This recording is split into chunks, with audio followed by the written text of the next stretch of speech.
বেদবাণী ২য় খণ্ড ৩৮তম পত্র।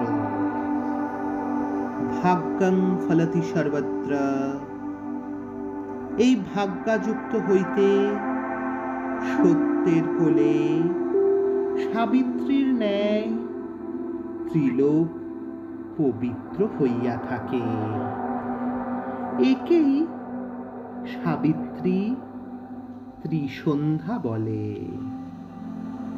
এই ত্রিসন্ধ্যায় ব্রাহ্মণ উপাধি লাভ, সত্যব্রত সাধন সাধ্য প্রাপ্ত হয় জানিবেন। শান্তিপদ সত্যময়ের নিকটেই থাকে। ভগবান ঐশ্বর্যপূর্ণ, তিনি সত্যময় অর্থাৎ অখণ্ডভাবে থাকেন।